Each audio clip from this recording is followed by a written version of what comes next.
students. I hope you are all safe at home. I am Priya. You are watching EduStar, Class 3, Science, Lesson 7, The Human Body, Part 7.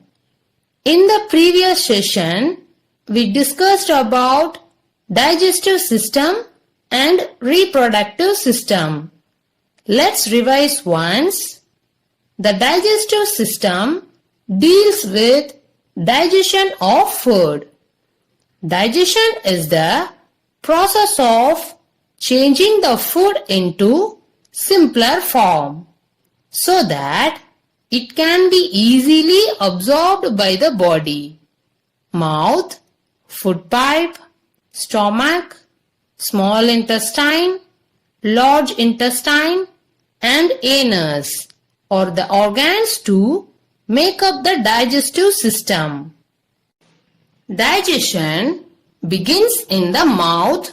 Our teeth in the mouth chew the food. The food is then broken into small pieces. This food then travels to the stomach through the food pipe. The stomach produces digestive juices which mix with the food and break into smaller particles. After a few hours, the food reaches the small intestine. The food is further digested here. The digested food is then absorbed into the blood.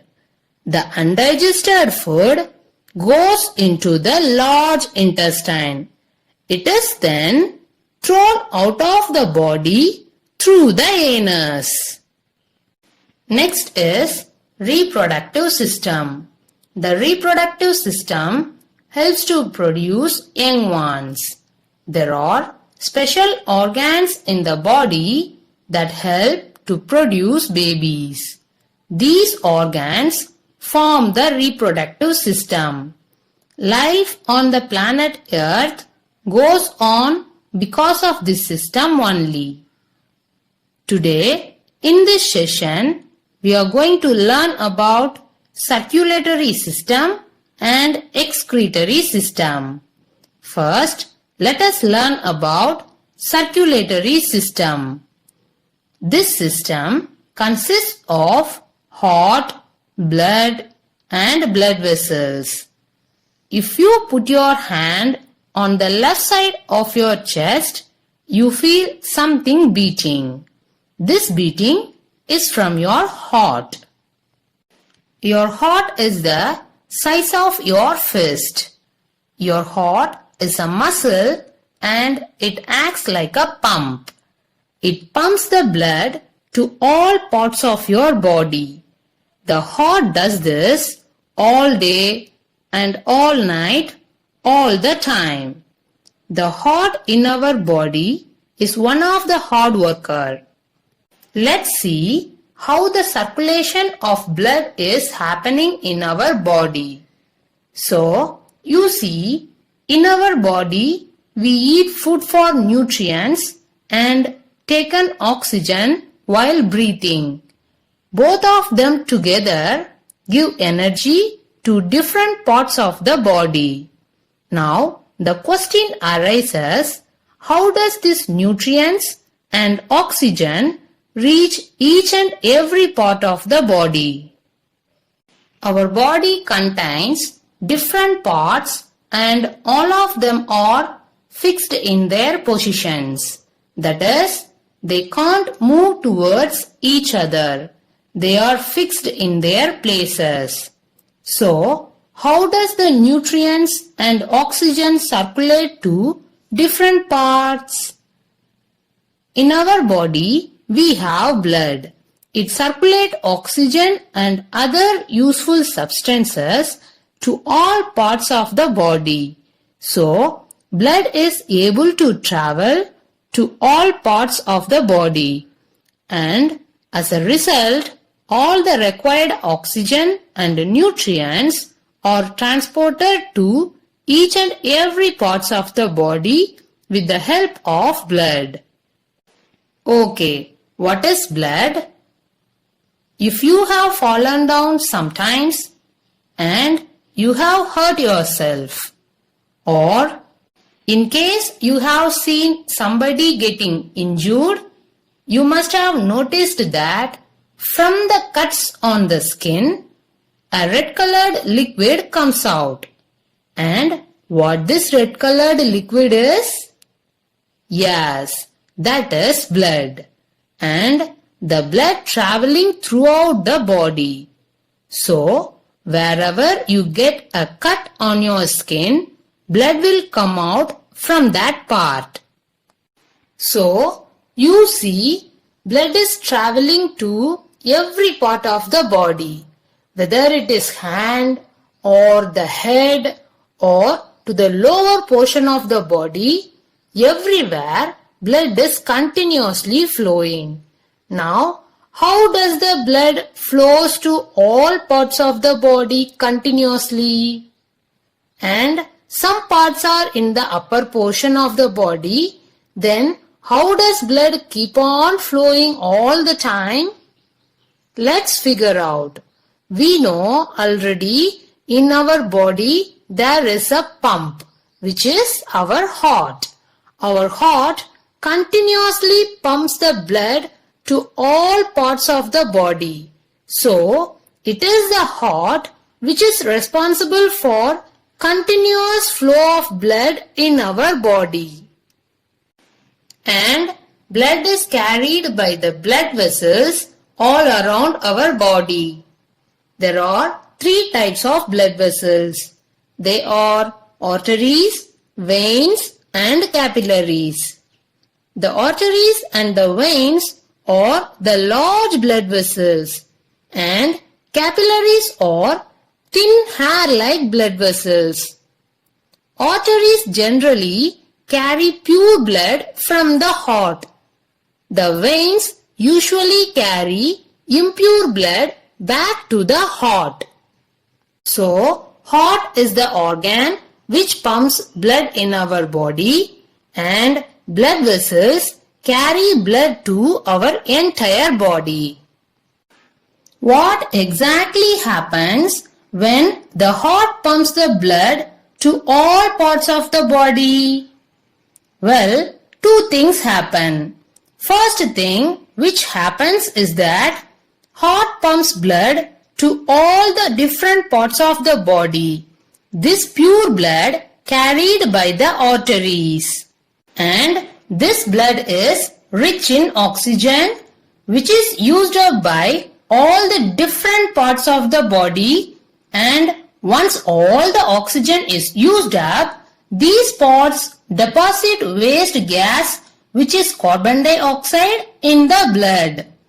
This impure blood carried back to the heart by the veins.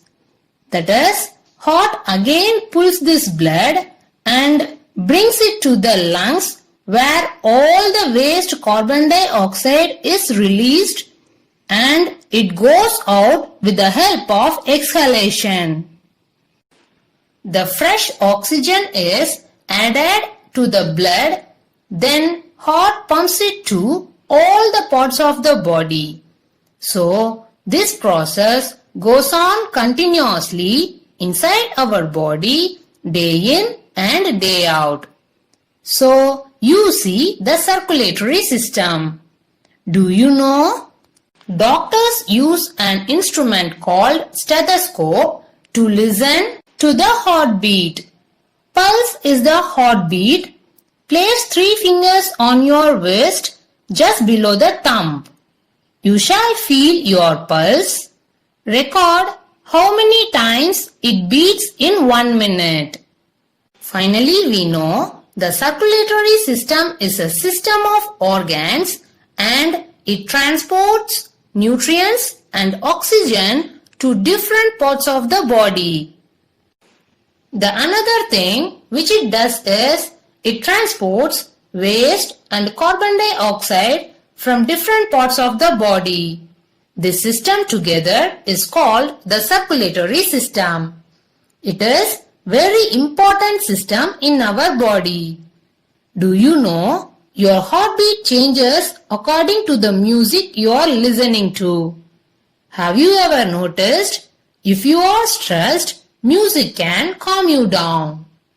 If you listen the fast beat music, it can increase your heart rate, while slow beat music decreases it. Music may improve the health of patients living with heart diseases. It may help lower the blood pressure. Our heart pumps about 8,000 liters of blood every day. Next is excretory system. Excretion is the process by which the waste generated by the body is removed from the body. Do you know how does our body get rid of waste? Our body gets rid of waste in different ways. Urine and feces are the waste products from drinking and eating. We know already, lungs primarily excrete the carbon dioxide. Carbon dioxide is waste that is produced by cells all over our body. When we breathe out, we get rid of carbon dioxide, which would otherwise poison our body. Sweating also helps get rid of excess water from our body. How does the skin help excretion? Because it is the largest organ of the body, the skin plays a much more important role in excretion. We sweat out about 550 milliliters every day, although most of this is water. Sweat also contains chemicals and salt that the body doesn't need. Some foods, particularly herbs and spices such as garlic, can make your sweat smell garlicky. This is how the unwanted poisonous substances are released through the skin. Let's see what do our kidneys do. Kidneys are bean-shaped organs which are situated on either side of your back. Your kidneys filter unwanted water and waste products from your blood to form urine. Urine passes into tubes called ureters from the kidneys. And urine is then stored in the bladder. When the bladder fills, you get the urge to go to the toilet. Urine passes from the bladder out of the body through another tube called the urethra. This is how the urine passes from our body. Do you know the amount of urine you produce depends on how much you drink. But an adult passes about 1500 milliliters of urine in a day. As a result, our digestive system is responsible for removing solid waste from our body. Our respiratory system responsible for removing poisonous gas, that is carbon dioxide, from our body. Our excretory system is responsible for removing the excess water and salt in the form of urine and sweat. Our kidneys, bladder and sweat glands are involved in this process. Students, I hope you all understand today's class. Now it's time to read. Take your science book. Take lesson 7, the human body. Turn page number 65. Look at this circulatory system. Keep your index finger on the line and read. The heart, blood and blood vessels make up the circulatory system. The heart pumps blood into the blood vessels. The blood carries oxygen and other substances to all parts of the body. It also collects some of the waste generated in the body and carries it to the organs that help in removing the waste from the body. Now look at this circulatory system diagram. Here they gave the major organs of the circulatory system: heart and blood vessels. Now turn next page, page number 66. Look at this, it's interesting box. Blood travels through a child's body about 3 times in a minute. In adults, it travels once every minute. Next is excretory system. Excretion is the process by which the waste generated by the body is removed from the body. The kidneys clean the blood and remove the waste in the form of urine. Waste is also removed from our bodies through the skin and lungs in the form of sweat and carbon dioxide. Now see this diagram. These two bean-shaped organs are kidneys. Let's read, get it right. We sweat a lot when we have fever. It is a way for the body to cool itself down. It does not remove toxins, that is, bad substances, from the body. Now we are going to complete this checkpoint box. Fill in the blanks. First one, gas is given out through the lungs. The answer is carbon dioxide. 2. Air goes from the nose to the dash. The answer is lungs. 3. The heart pumps dash to the blood vessels. The answer is blood. 4. The stomach produces dash juices. The answer is digestive. Parents, kindly guide your kids to complete this work and send us the image of Science book page number 66 through this mail ID. Now, let's move to the basic communication skill session. If your friend using your pencil or eraser without your permission, then how will you complain to your teacher? அதாவது இப்போ உங்களோட friend யாராவது உங்க pencil இல்லனா eraser இல்லனா வேற ஏதாவது திங்ஸ உங்களோட பர்மிஷன் இல்லாம எடுத்து யூஸ் பண்ணிட்டாங்க அப்படின்னா நீங்க அது உங்க மேம் கிட்ட எப்படி போய் சொல்வீங்க? Ma'am, he is using my pencil without my permission அப்படின்னு சொல்லணும். எப்படி சொல்லணும்? Ma'am, he is using my pencil without my permission அப்படின்னு சொல்லணும். அடுத்து இப்போ நீங்க ஏதாவது தெரியாம ஒரு தப்பு பண்ணிட்டீங்க, சரியா? அந்த தப்ப நான் திரும்பி செய்யவே மாட்டேன் அப்படின்னு சொல்லணும். அத நீங்க எப்படி சொல்வீங்க? I won't repeat this mistake again அப்படின்னு சொல்லணும். எப்படி சொல்லணும்? I won't repeat this mistake again அப்படின்னு சொல்லணும். அப்படின்னா இந்த மிஸ்டேக்க நான் திரும்பி செய்யவே மாட்டேன் அப்படின்னு அர்த்தம். Okay? Thank you, dear students.